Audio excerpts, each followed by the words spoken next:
And welcome to another edition of the New Sports Outlaws podcast. As always, I'm Neil and this is Dan. And Dan, I thought it was fitting to wear to the death of the Jets season and the Aaron Rodgers era a Tim Tebow jersey, the only Jet paraphernalia I own. Dan, how are you this week? Good, doing good. Got a lot to talk about today. We have some NBA, we have some Knicks Nets, we have some baseball a little bit. We'll throw baseball, some Juan Soto. We'll do some Soto. obviously the Giants and the Jets. Obviously, we probably don't want to really do it. And we'll finish it off with a little bit of fantasy. All right. But we can start off with some positives. We like to do positivity here. Make sure, again, hit that like, subscribe button, leave a comment. Make sure we'll talk about it on the show. So we'll start with the NBA. We'll start with the New York Knickerbockers, who are the winners of 3 straight. They had a weekend sweep of the Brooklyn Nets, barely squeaking by, squeak, squeak, squeak. And then you blew out the Washington Wizards a couple days ago. Let's go. Give me your take. How you like the Knicks so far? They're 9-6, I believe, right now. What do you think? So listen, you know that I'm super high on the Knicks. I think by the end of the season they're going to show that they're the second best team in the East and face the Celtics in the Eastern Conference Final. Was my prediction when we did our sheet. But I will admit they've owned bad teams. I mean, listen, we're gonna talk about the Nets in a minute. Even though I'm a net hater, I'm part of the coalition of net haters. Um, I fully admit they're doing much better. I think they have more wins than I thought they would have at the All Star break.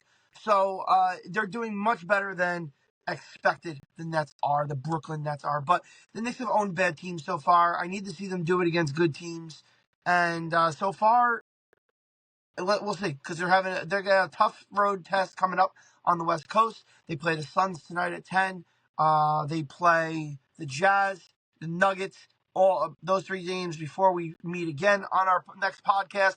And then after our next podcast, they have the Mavs and the Hornets. So all teams that are playing either average or decent. And the West Coast is a big tell. So I'm interested to see how the team keeps developing. But I am still very much optimistic. Yeah. Even if the Knicks were struggling right now, it's kind of a good thing that it's pretty much just the Boston Celtics, even the Cavs, and then you guys. That are pretty much the 3 teams that have pretty much separated themselves. It seems like Philly is just in the gutter right now. They're 2-12. Maxi's calling out Joel Embiid, that kind of stuff. Milwaukee's been in the gutter. It seems like, I mean, they'll probably make the playoffs just because of Giannis and eventually Lillard, but they're definitely not the same team. So at least it's good for you guys that it's pretty much the Cavs, who you've pretty much owned for the most part over the past couple of years. And then obviously the Boston Celtics are kind of the cream of the crop in terms of that. So we'll get into the Nets. Do you want to talk anything about the Knicks? Basically, it was a little surprise. They blew that 22-point lead against the Nets on Friday. Agreed. Obviously, Jalen Brunson put on a Superman cape at the end and saved them from pretty much total disaster. You have any takes on their weekend sweep of Brooklyn? Listen, I obviously was sitting there watching it with you because we were filming our NFL picks. The Loser. end of the game there. But no, I was worried. I mean, they were up 18. They should have never been that close. Did they take them? Did they take them lightly? Take the foot off the gas? Probably. I mean, up 18, probably like, oh, this is in the bag. And then the Nets go on a run. The Nets are a never say die team. Even on Sunday, although the Knicks ended up blowing them out, there was moments there in the second and third quarter where you're like, is this going to be? You better keep up the pressure because this team is not going to die. I feel like that is an aspect that we can talk about with your Brooklyn Nets is that they're not going to die. Real quick, before we move on to the Nets, I didn't have this in my NBA overall notes, but I think a team that could easily slide into that void where Philly and Milwaukee might be taking steps back is Orlando. I think Orlando, young and maybe like comparable to like Atlanta a couple years ago, where they could make some noise. They could beat somebody in a first round of a playoff series. Yeah, it's kind of their time. They kind of got to get it together at least the next maybe year or two with all that young talent, and obviously Banchero has to get healthy. Without Banchero, they're not going to go anywhere. Yeah. But yeah, they've given the Knicks some hard times in the regular season. I remember, I think they maybe split with them last year, or even won 3-1 the series. I know they gave them some issues last year. But yeah, they're an up and coming team. They're right there. It's pretty much probably those are the top four teams. Miami seems to be bottoming out a little bit. I mean, they're struggling. So definitely those four teams are definitely the top four in the East, I would say, probably throughout the rest of the year. I mean, unless something happens with Orlando or if Milwaukee comes surging. All right. We'll talk a little bit about Brooklyn. I'll just throw my 2 cents in there. Obviously, we got swept by the Knicks, but we did have a pretty good win last night against the Charlotte Hornets without Cam Thomas, without Nick Claxton. And I know the Hornets are the Hornets, but they have a lot of young talent. They still have Brandon Miller. They still have LaMelo Ball. They still have Miles Bridges, who's a proven scorer. Um, and I think their center was out yesterday. I forgot the big guy who's their center. He was out yesterday. But I mean, to win a game without Cam Thomas and with Nick Claxton and Cam Johnson scoring 34 points in that game. Again, I'm not about to tank that right now. I'm just happy to see them there. They were down by 17 early in that game, and they came back and they pulled it out. And it's good to see. And I know now the people who are talking about the Nets are kind of saying, all right, now's the time to trade Cam Johnson, trade Dennis Schroeder, trade Dorian Finney-Smith because they're all playing really well. Not yet. Not yet. I don't know. I'm not there yet. That's why I can't I be agree. GM. I mean, I I agree. love I having wouldn't say Cam yet. Johnson on the team. Cam Johnson, I know they're not going to go anywhere, and he's not going to be a number one, a two, or even maybe a three option. But I love having that veteran guy on the team. And again, eventually, if it's first round picks, I guess we have to. But eventually, we need some veterans on the team. We can't just have a whole bunch of first round rookies on the team. So, I mean, that's how I feel about that, especially Cam Johnson. He's the one I really want to keep. Dorian Finney-Smith, I don't mind if we lose him. Schroeder, I know he's actually the leader on that team. He can kind of go if he has to. Cam Johnson's the one I want to keep. But Yeah, go he ahead if should you want be. to. He should be a piece that you're looking to build a team around. Even if you don't think he'll be the number one in the future, maybe he could be a very competent number two. I obviously I mean I joked around with you. I didn't put the bet in, but I was very close to putting if my betting app would have let me parlay a couple over unders, but they wouldn't let me do it on the same ticket. I would have absolutely parlayed the Nets. I would have put the Nets for under 19 and a half. I was ready to do it. I said it on the podcast. Cam Thomas should be a piece you're building around. I mean, he obviously looks like a number one on this team, but maybe he could be a number two Mhm. as the team, you know, progresses. I mean, obviously, you'd much rather have him as number three, but I mean, the guy's got 24 and a half points a game, 34 minutes a game. He's obviously producing. I don't know. You would be able to talk better to it if you thought anybody else on this team should stay. I know Claxton is you need a rim body guy, and Claxton's a rim body guy, so and he's young. Could he stay around as well, like Cam, and you build around those two pieces? But yeah, no, but I wouldn't trade even the vets yet. Yeah, Dennis Schroeder's, I think would be a good, somebody's struggling for a backup point guard, even if it's a good team. Maybe they give you a late first round pick, maybe a team that will probably finish in the 25 to 30 range. Maybe they throw you a first round pick, and not that you're going to say, oh, I'm going to get a game changer at 25, but maybe that can be used in a trade in the future to get a star in here eventually. Yeah, just with the Cam Thomas thing, the only knock I would see on him, and then he's a great scorer. You saw him in that Nick game, especially that first Nick game, where he was slashing up defenders. It would look like they were trying to throw the kitchen sink at him, and he was just maneuvering his way somehow into the basket. And he's only 6'3", I believe, or 6'4", I want to say. You don't really find a lot of prolific scorers that are the 6'3" type and be like number ones. Normally, those guys. I mean, you have I guess Jalen Brunson. He's that guy, but usually he's not. I mean, and he's not I'm the pretty greatest I'm passer. I pretty love what he's sure doing. Go ahead. I'm pretty sure Stevie Franchise was like 6'2", 6'3". Yeah, no, Just throwing. I guess I'm not. I mean, I didn't think too much crazy into it. I mean, you can say Allen Iverson. You want to throw Allen Iverson in there too. Um, I guess. I mean, he's not as explosive and as quick as they were. Maybe that's more that. Again, maybe I'm not. I love Cam Thomas. I don't know if he's a number one on any team, but I would love to keep him. He's on a rookie contract, so it depends on what kind of contracts he's gonna have because he's a restricted free agent after this year. So it's going to depend on it. Maybe if a team's going to maybe overpay for him. I don't know. But yeah, we got a good game. We got Philly on Friday and a cup game, the NBA Cup game. So we got one on Friday, and then we have them go on to the weekend as well. All right, before we go on to some NFL stuff, just quickly with NBA, Cavs got their first loss 2 nights ago, I believe. Lost the Boston Celtics by 3. We kind of expected it, right? I mean, we Yep. kind of saw it's one of those things where kind of like Kansas City Buffalo, which we'll talk about in a little bit too. Go ahead. I mean, it's one of those things we expected. At least I thought it was going to happen. Yeah. I mean, last week when we talked about a couple of the NBA headlines, I had mentioned that the Cavs at the time were 12-0, and we looked at the next 3 games, and I said I really thought that they would make it to 15-0, and then they would have the real test against the Celtics. Obviously, I thought they would lose, and obviously they did, but it was a competitive game. I mean, I still have this feeling with the Cavs that they're fugazi, for a better word, for lack of a better word. I think that I always see the Cavs and look at the team that, is almost like the Seattle Mariners years ago when they had the most wins in Major League Baseball. And then they went to the Yankees and the Yankees just shellacked them.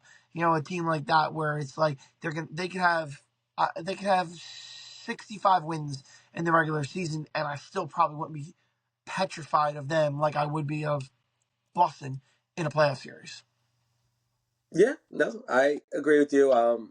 They got one person I know who got exposed a little bit in that game was Darius Garland. I know he struggled that game. Drew Holiday kind of bottled him up a little bit. So they're a bad matchup, I think, for Boston just with their wings and their size that they have. Yeah. All right. We can move on to football a little bit. We could talk about Giants, Jets. The good thing about the Giants, they didn't lose this past week, which is obviously a good thing. I can't say Moral much. victory. I can't. We don't really talk about the Cowboys here. With the Giants, but obviously the big news is the changing of the quarterback, going from Danny Dimes to Tommy Cutlets. And I'll let you have the floor. Go. Okay. So a little peek behind the curtain. I wake up before I go to my teaching job and I work out in the morning, and Danny and I are usually both awake. And sometimes we talk privately, just texting back and forth. Other times we go into our friend group with our friends Ricky and Rocco, and we share our ideas or thoughts or opinions there because we like to sometimes for them to bounce their opinions off us too and see what they think. And Danny and I proceeded to get into about a 25 message back and forth, Before heated 7 o'clock. Before seven heated o'clock in the morning. argument debate with all those messages being sent, prior to like 6:30. So I'm pretty sure Rocco and Ricky hate us. But we were going back and forth and arguing, friendly, sports related type stuff. But about Danny Dime, I'm sorry, not Danny Dimes, Tommy DeVito versus Drew Lock, and why the jump? Why did Danny go to I was thinking Danny because why did Danny go to 3 and Tommy went to 1, and basically you left Drew Lock where he was? Why did the one thing I will absolutely 100% concede, I cannot explain why the Giants brought him in and gave him $5 million if they were just going to replace him. Now, after you said that to me this morning, my thought process was like, if I had to explain it at all, what would I say? What I'd say was Tommy might Tommy, I think, has a higher possible ceiling than Drew Lock. I don't know if that can be debated. There's at least enough unknown with Tommy that there could be a ceiling there that we don't know of, where we know where Drew Lock's ceiling is. That being said, if the Giants if they won and went 5-1 in those one possession games, like Joe Shane told us they're so close, and if they went 5-1 in those games and the Giants were fighting for a playoff spot and Daniel got hurt, I think it would be Drew Lock that would be starting because I think they look at Drew Lock as a safer, higher floor lower ceiling type guy. And I think it's threefold. I think the move to Tommy is one, to placate the fans. Two, because of the contract issue with Daniel Jones, if he gets majorly injured and can't pass the physical next year. And three, because of what I was saying to you this morning, whereas I think there's at least a thought, a research there. Is there something there that we didn't see enough of last year? And I have some stats to back up my argument. I used them this morning. Threw 8 touchdowns to 3 interceptions. He was pretty exciting with the ball, kind of like Daniel when Daniel began. Daniel was exciting. He got the nickname Danny Dimes. So I listen. I like Tommy. You know I like Tommy. I know you're gonna talk about Drew Lock here, but that's the threefold argument I can make on why going Tommy instead of Drew. Okay. No, there's nothing with what you said I could really disagree with. So I'll throw a couple questions at you.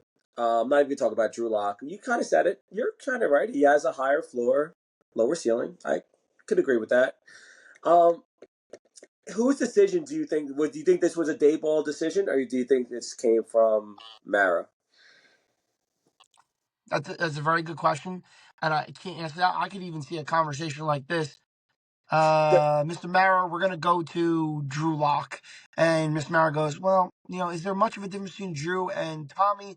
And if they're being honest, they might say, nah, it's probably, one could be higher, one could be less risky, and you're like, I'll go with the Italian because it'll make the fans happy. so the reason I asked that question is because do you think it's possible that Dayball is coaching for his job over the last 6 games or 7, I, whatever?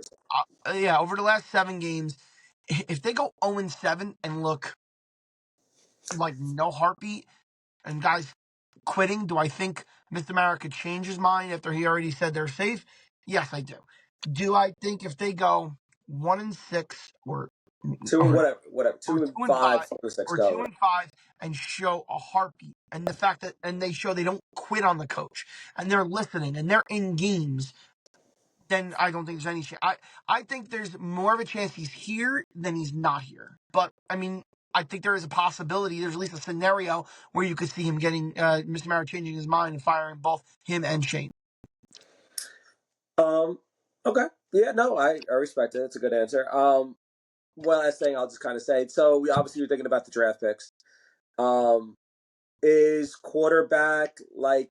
I mean, I guess it obviously depends where you're drafting. Obviously, if you're the top 5, top 3, you're probably looking quarterback, right? And Yep. then is like, what's your next need like after quarterback? Because obviously you're probably going quarterback, but it's like if you don't do quarterback, where are we going?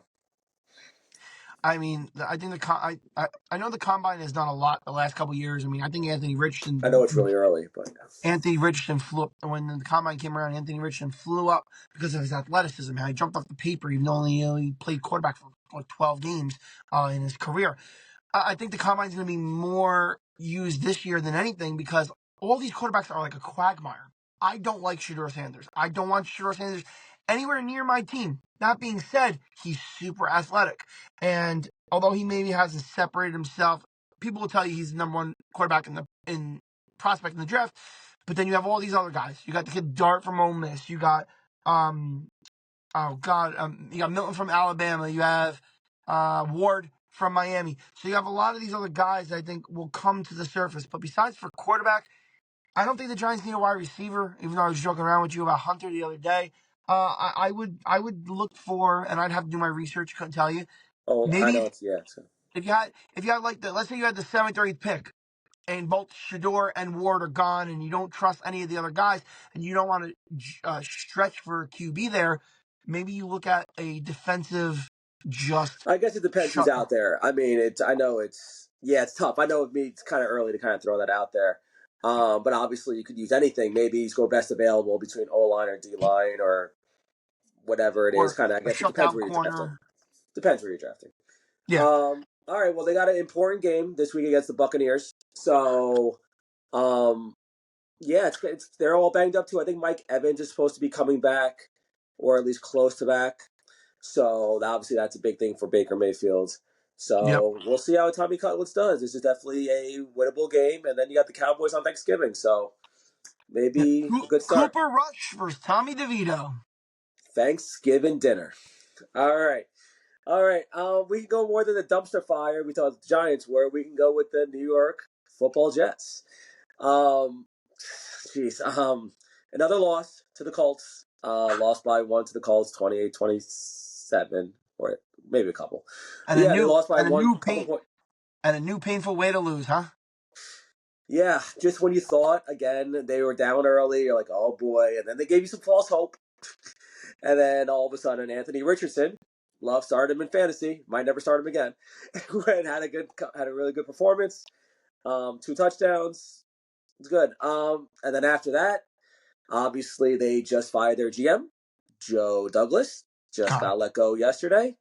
Um, I'm assuming I know they said I think it was probably a mutual decision. I think at least on my part, just so they're like, all right, we're not going to keep you anyway. Maybe we'll get a head start on this coach GM thing right now. Um, but yeah, you can comment on the game, comment on that. Go ahead, whatever I wherever mean, you want to I start. I, I thought that I thought that for we picked against them, and I was like, all right, we both picked against them. Watch, they're gonna go ahead and find a way to win this game. And then when they choked it away so majestically, I mean, I almost started to feel. I'm getting to the point where I'm starting to feel bad for them. It's not good. I mean, listen, the Giants stink. It's not why I'm saying that. I'm just saying like the way they find ways to rip their fans' hearts out and feed it to them is just amazing. And I guess it's just Douglas is gone. His contract was up at the end of the year, and for a guy who was an ex offensive lineman, he never got the offensive line completely right. It was a little better this year, but Rodgers was still under duress. And yeah, he had a lot of flops, and it's time to move on. I think it's time to clean house. I don't know what you think about Aaron Rodgers. If he wants to come back, are the Jets almost forced to bring him back, or do they say, "Hey, Aaron, nice to know you. Good luck. We'll send you the way of Brett Favre, and if JJ McCarthy's not ready, they'll send him to Minnesota." So, um, I read an article earlier today, and a big thing came out on the Athletic, I believe, about Woody Johnson kind of just throwing his weight around, and pretty much Joe Douglas having little to no power almost in terms of certain things. I guess in this past year, um, and I think it's kind of the same problem that Dallas has. I don't want to go into Dallas with their owner and Jerry Jones just having to talk to somebody every 2 seconds. But with that whole thing with the Jets, with Aaron Rodgers, is if Woody Johnson likes Aaron Rodgers, Woody Johnson, they're going to keep Aaron Rodgers. Joe Douglas does have some good draft picks in there. I know Sauce Gardner's getting a lot of flack, but he was a top corner, or he is, whatever you want to call it. Brees Hall is a top running back that was found in the second round. Um, he's got a couple, I think, Vera Tucker, I think, is their other guy that at right guard. Um, he's had some good draft picks. I just something's going on in the Jets. I don't know. This roster is so talented. It is unreal. I know we joked about the Jets. We went through their over unders in the offseason, and I know you were a lot higher in the Jets than I am, but I at least thought, well, I think their over under was 9.5 wins. I thought they'd maybe get to 8, 9, maybe 7 at the worst, 10, but like 3 and whatever, 7, 3 and 8, whatever they are now going into their bye week. I never would have thought in a million years that they would have 3 wins by Thanksgiving. They have 3 wins by Thanksgiving, and I would never in a million years. And who would even want that job right now? I don't even know who would want that job. Who wants to coach Aaron Rodgers right now? I don't know. Mike But McCarthy. I guess if he wants to just if he wants to just have another, yeah, I guess Well, so. he won't be in Dallas next year, so No, no, no. Bring on. I'm all on the Dion trade, by the way, for that. I'm all on that. And you can. I mean, if we draft this kid or not, I don't even listen. care. I'm It's all not on the Dion. it's not an original thought. I stole it from Jerry Recco of WFAN. He's been saying for the last 6-7 months, or 8 months that Dion and his kid are both going to the Cowboys. I mean, I don't know if it depends where Dion's kid's going, but I'm all on that Dion trade. I'm very impressed with what he's done in Colorado in 2 years. Whether it's him or not, but he definitely knows how to. He's a name that you walk in, he walks in, and he's like, "That's Deion Sanders. Yeah, That's the commands guy." respect. Yep, And so he's got that cachet going for him, but he's obviously knows how to coach. You don't just go whatever he's doing right now. I think they're the top 15 team in the country, and they had like 3 wins 2 years ago. You don't just do that. I was gonna say something else, but I forgot. Oh yeah, on the fan, there's a Michael Irvin. There's a whole thing with Michael Irvin. He said there is 100. If I guess if they draft his kid Shador, he's like, I got some good sources, some great sources yeah, right from that Dion's Deion mouth. Sanders Yep, would take that job. And he's like, yeah, it's the source Deion Sanders. Like, yeah. The name to say all that. exactly, exactly. But I'm sure there'll be a lot of discussion in the off season, depending on where Shador goes and how Colorado finishes. Obviously, Yep, um, but all right. So we got that. So football, we didn't talk football. Kansas City got handed its first loss over the weekend. The Buffalo Bills beat good them. It's a prediction. nice pick. It was a nice pick by me. Kudos to me. And it was, at least obviously for me, I expected it. I don't know if you you said you picked them in your other pool that you have, right? Yeah, You said you picked them in your other picks.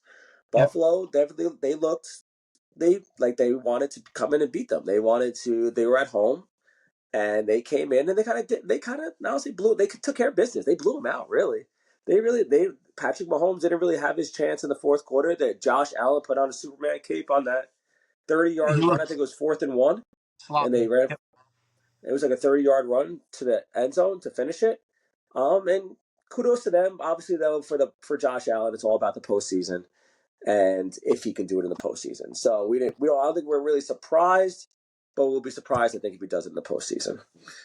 Um, any other headlines, football ish? That Yeah. So I had a question for you. If I said to you, um, the Bills, the Lions, both or neither will be in the Super Bowl, what would your answer be? um, if I was to choose one, I would choose the Lions. No, I'm Uh, saying if you had to give me an answer of the Bills and the Lions, either both, neither, or pick one of the two. yeah, I picked the Lions. Okay. There's a lot more competition Competition. in the AFC between Pittsburgh, Baltimore, Kansas City. Um, there's a lot more competition. The Lions, I mean, they don't really. I don't even know what their competition would be right now. The Lions, the Niners are falling apart. I guess Philly's got it, but I don't trust Philly at No, all. me Really, I either. know they have a great record. I think they're 8-2, but I don't trust them at all. Yep, Washington, not yet. Maybe a year ahead of schedule. probably. Um, but yeah, the Lions are, I think, by far the favorites in the NFC. Yep. Um, so I have one more question for you before we move on to like I have there's some fantasy notes and Juan Soto. But what is more sad? The two in Browns, the two in Raiders, the two in Jags, the two in Giants, or the fact that it took me to week 11 to beat you in picks? Probably that last one. Yeah, definitely, definitely. I Knowing finally had a my 3-1. fantasy luck and picks luck has been in the gutter. Not like I'm being fantastic, but you did get it. Hey, maybe you're second half team. You're a second half team. Watch, you say this now, you'll go on some kind of streak. Um, We'll see. but yeah, between you and the Jaguars, I would put I'm you and not. the Jaguars Yeah, in I'm that. not counting. I'm not counting on it. All right, Okay. we can go on. We can move on. I We want can to. go I want to. I to. want. I want to pose this fantasy question to you real quick. You can make a Uh, poll on that about who's the worst team. Go make a yeah. poll. I don't wouldn't like my odds on that one. So if I tell you only one player shows up on the single game top 10 fantasy outputs this year, you think you can guess which player that is? Um, probably got some Alvin Kamara in there. Maybe. Um, You I should. know Chase just had his 1 week. You I have should no. know this answer. I should know this answer. Why should I know this? I know one of the weeks. What am I? I know that Jennings kid put up a good week against me, whatever it is, from San For yeah, Francisco. he's on the Yeah, top. He's on top 10. Taysom Hill recently is on the. Actually, they're both top 5, but there's one guy who finished in the top 5 actually. As he finished twice in the top 5 for one single day's output. what? Jamar Chase. Correct. Yeah, Jamar Chase. Yeah, Jamar Chase has the highest game of the year and has, I think, the 5th highest game of the year as far as fantasy output. and I'm pretty For sure they're both against the Baltimore Ravens. and they both play, and he plays for you, so that's why I brought him up. Uh, Uh oh, so real quick, yeah, I'm just gonna talk hockey for 30 seconds here. The Rangers, Devils, and Islanders are all within 1 point of each other. The Rangers are in 4th place, Devils in 3rd, and the Islanders in 5th. Their division is probably the most competitive in hockey. Washington is having a resurgence. Ovechkin doesn't look like he's retiring anytime soon, and they lead the division. But it's Washington, Carolina, Devils, Rangers, Islanders, and the first team and the last team are like 3 points apart from each other. I think isn't Ovechkin really close to Gretzky's mark? I think he's close to I total believe so. goals. I think he's pretty close. Like whether it's a few goals, Yeah. like I think it's like maybe 10 goals or something like that, or something Yep. like that. Fountain of youth there. So Danny, what's our last topic tonight? All right, so we can talk a little bit. I think it's going to come soon. Actually, I think it's. I think we might have a December bomb, a Woj bomb in baseball, for example, in December, and that is Mr. Juan Soto. Juan So Soto. he's pretty much met with all of his prospective teams, with the Yankees, the Mets, the Dodgers, the Blue Jays, the Red Sox, pretty much anybody that could really just throw money at him and pretty much see what's going to happen. Obviously, all those meetings were obviously very well. Obviously, they're not going to, I mean, that's everything that was reported. Everything was very good.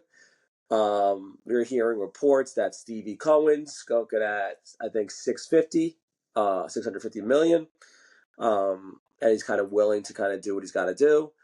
I hear Cashman. That's what I hear too. That Cashman's going to obviously try to match everything, but then obviously he told Soto, according to reports, that there's more than Soto that he's looking at, not just Soto and Stop. But I heard that Soto actually gave recommendations to Cashman as well in terms of what the Yankees need. So I think we're going to find out something relatively soon, maybe sometime after Thanksgiving, first week winter meeting, something like that. He's got to be that first domino to drop so that the rest of the free agents in the MLB world can actually start signing with teams. Yeah, and I think Boris is very motivated to get this huge historic deal done because he's got they ran through the clients.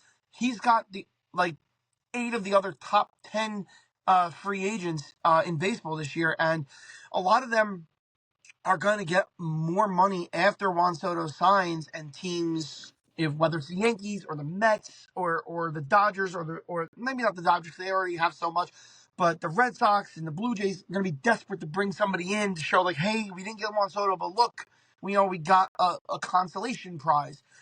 So they're going to be scrambling, I believe, to get these free agents. So I think it's in Boris's interest to get this great deal done for Juan Soto. I have a question for you.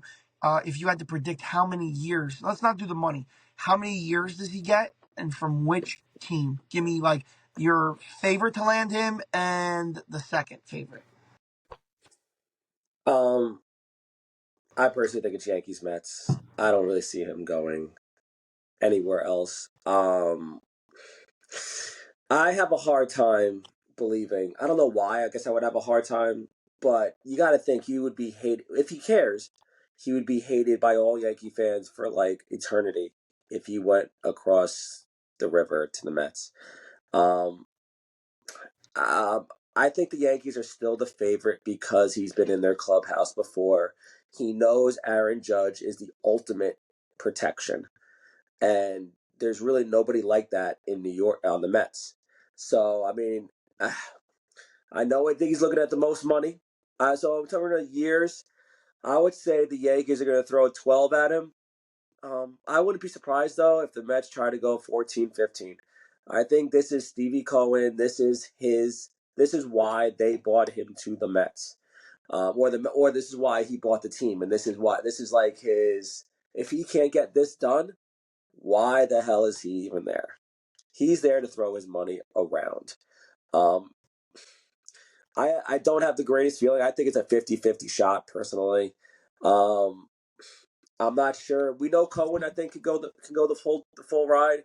I don't know if Keshin's ready to do that, or if he even has the the Steinbrenner Backing. backing to do that. Yeah. So I'm really tough on it. I think it's 50-50 Mets, Yanks. Again, I don't think the Yankees go past 12 years, but I do see the Mets that could go like to 14 or 15 to 14 Well, or 15 years. I'll tell you this much: if the Mets go to 14 or 15, he will not be a New York Yankee, because I could see him. If the Mets and Yankees were both offering 12 or both offering 13, and let's say Mets were at 13 and the Yankees were only at 12, and they said, okay, we'll come up to 13, because if you're talking about a 2-year difference in contract at like 50 million per, you're talking about $100 million difference. I have I don't think there's any shot in hell he leaves anywhere from 90 to 110 million dollars on the table.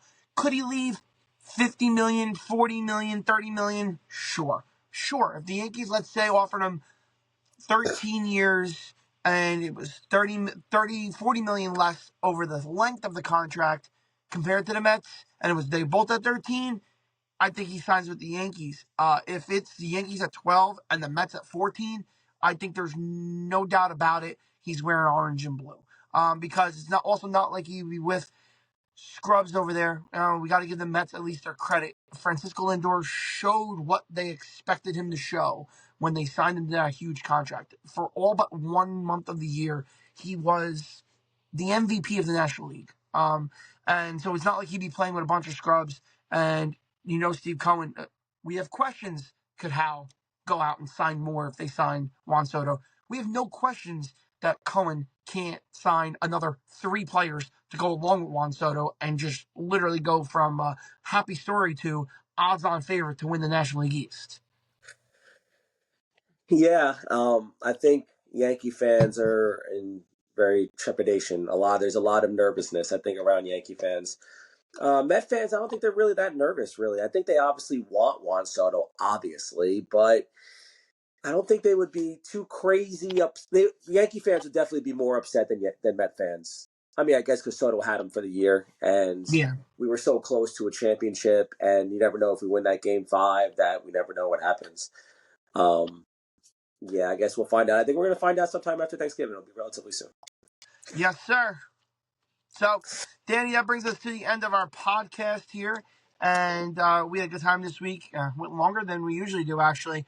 And that's without talking mostly any baseball, just Juan Soto checking. Good time as usual. Tell the folks what to do. Yeah, so again, keep liking, subscribing, commenting on those Instagram, X, YouTube, and Facebook social media. We want to get obviously on the other ones like Spotify and Apple as well. We're going to try to get onto that also. Obviously, next week's a special. We're probably going to do all of our probably picks and podcasts next Wednesday, probably, since we have Giants, Thanksgiving on that game. So we'll probably do all that next Wednesday. So we're going to have a couple of double dipping on podcasts next week, which will be good. I think we're going to have some big news on Juan Soto, so stay tuned. And as always, I'm Danny. This is Neil, signing off.